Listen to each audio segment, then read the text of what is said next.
Senator from Arkansas.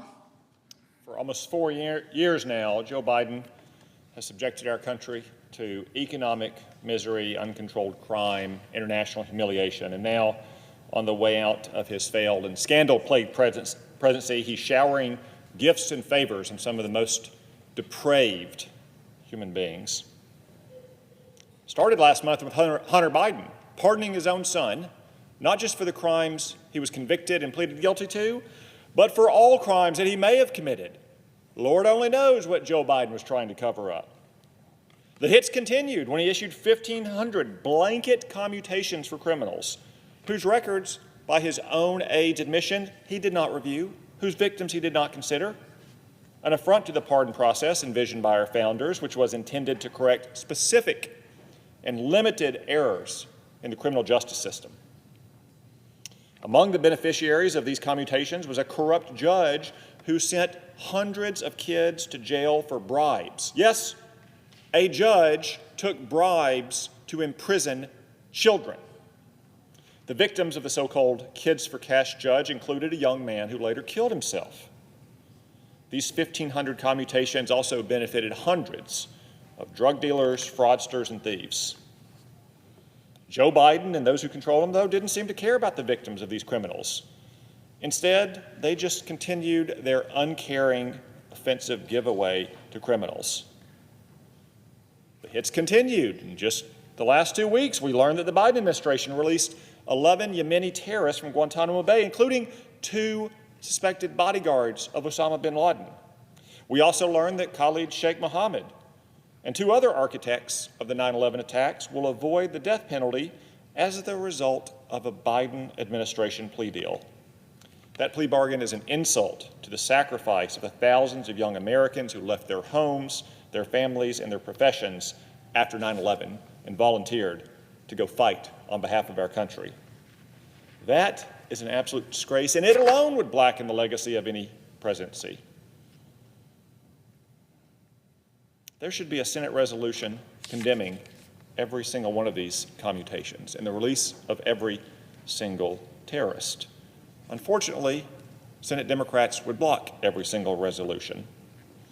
Case in point, last month I introduced a resolution condemning the Democrats' commutation of that kids for cash judge. Surely we can agree on that, but nope. Senate Democrats, led by the senator from Illinois, objected even to that limited bill. Therefore, I've come to the floor today not to condemn all of these atrocious actions, so they all deserve condemnation. I'm here to simply judge the depth of Democratic fealty to the disgraced president halfway out the door. I'm asking the Senate to condemn just 2 of President Biden's latest and most inexcusable commutations of all. His commutations of death row inmates' death sentences. Just 2 days before Christmas, 2 days before Christmas, when most kids had visions of sugar plum fairies dancing in their heads, the president announced that he was commuting the death sentence of 37 rapists, murderers, and sadists. With that action, he brought relief to 37 depraved monsters on death row and despair to the families of their victims during the holiday season. It's difficult to express the cruelty of reminding these families of the worst day of their lives and robbing them of justice right before Christmas, a Christmas gift to 37 savage murderers. And a reminder to those families that not only will they never spend Christmas with their loved ones again, but they won't get justice for their loved ones. The president showed disdain for the victims of these crimes and their families, presumably and cynically hoping that the Christmas holiday would suppress media attention and public backlash against his commutations. I don't think so. Now, the president and his defenders would like the American people to think that President Biden made these commutations out of some principled objection to the death penalty. I could respect that. I know people who are opposed to the death penalty, no matter how heinous the crime in all cases, usually founded in a deep-seated religious conviction. I can respect that. I certainly disagree with it, but I understand it. But that's not what Joe Biden did. That is a lie.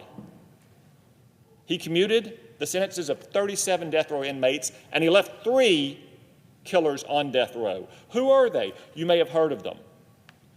The Mother Emanuel church shooter in Charleston, the Tree of Life synagogue shooter in Pittsburgh, and the Boston Marathon bomber. So clearly he believes in the death penalty for some criminals, but not most. He made a choice, a moral judgment, that the victims of 37 depraved murderers and their families didn't deserve justice. He also made a choice that not even he, doddering out of the White House, could defend the commutations of racist murderers and terrorists on political grounds or inflict that kind of grave political damage on his own party. But he wasn't motivated by principle. He was motivated by politics and guided by left-wing ideologues. He handpicked 37 murderers to save from death row. Unlike the rest of his pardon and commutations, he can't hide behind the excuses of staff incompetence, personal arrogance, or the affection of a father. He knew who he was pardoning, and he knew the evil crimes they had committed. So I'd like to discuss in a little more detail just 2 of the depraved savages that Joe Biden saved from death row. The first is Anthony Battle, who broke into his ex-wife's home and raped her, stabbed her to death with a butcher knife. She was heard screaming, quote, help me, rape.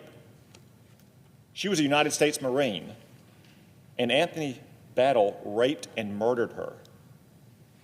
Yet that murder wasn't even the crime for which he was on federal death row. He wasn't done. While he was in prison, he beat a 31-year-old correctional officer to death with a hammer, hitting him in the back of the head 3 times until he was soaked in the officer's blood. The correctional officer hadn't even done anything to provoke or confront Battle. Battle beat him to death anyway. When he was given a chance to apologize for the killing, Battle said that the officer, quote, died like a dog. This is why we have the death penalty for correctional officers. So inhumane monsters who are stuck in prison for life have some reason not to start open hunting season on correctional officers.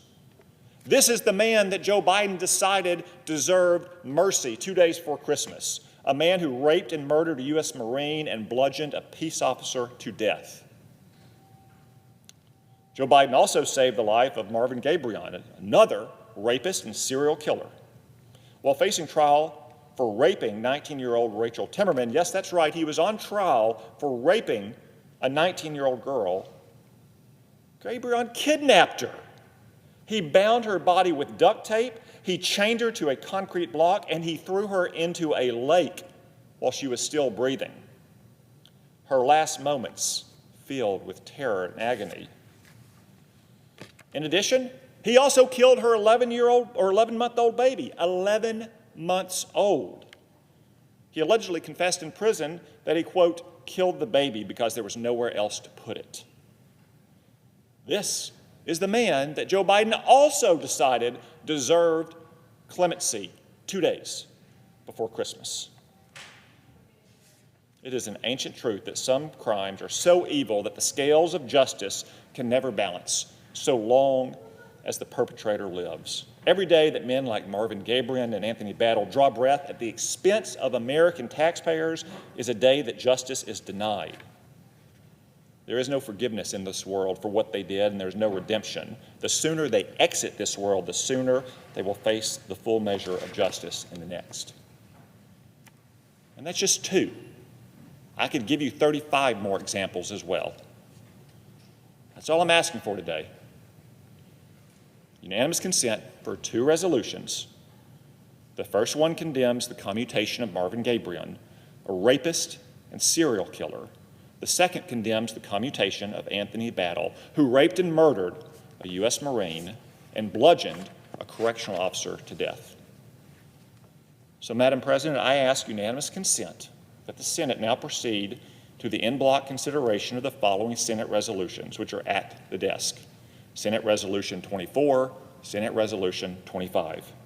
Further, I ask unanimous consent that the resolutions be agreed to the preambles be agreed to, and that the motions to reconsider be considered made and laid upon the table with no intervening action or debate, all in block.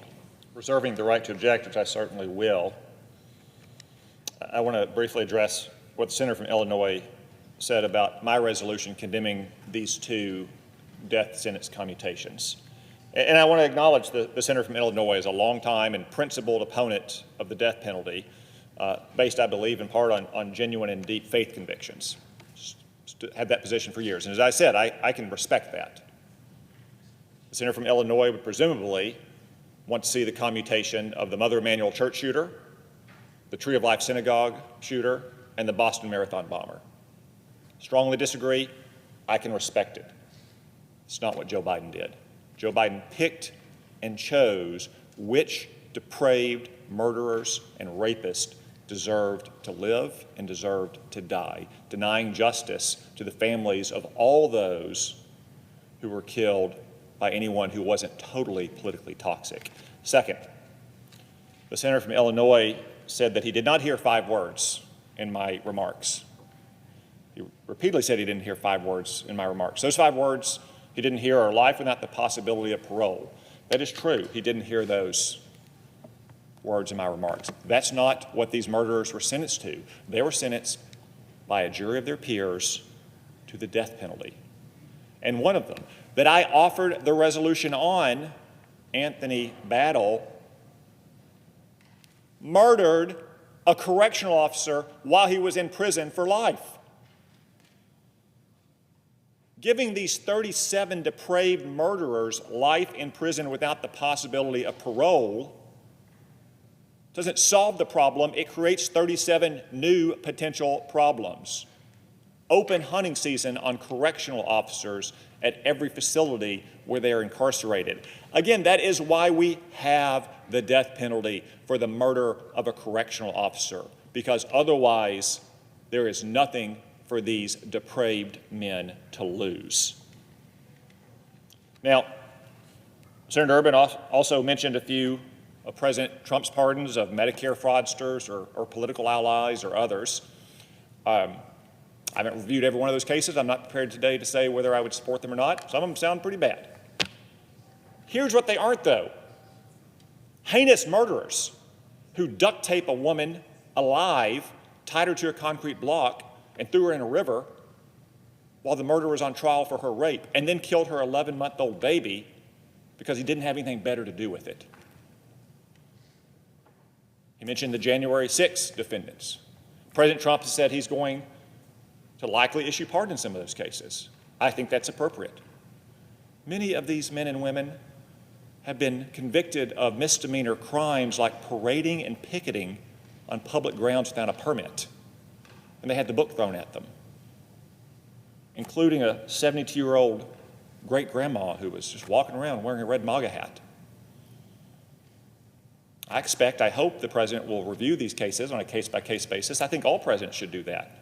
But whatever President Trump does with January 6 defendants in commutations or pardons will pale in comparison to eliminating the judgment of these 37 depraved murderers, fellow citizens, to impose the death penalty on them.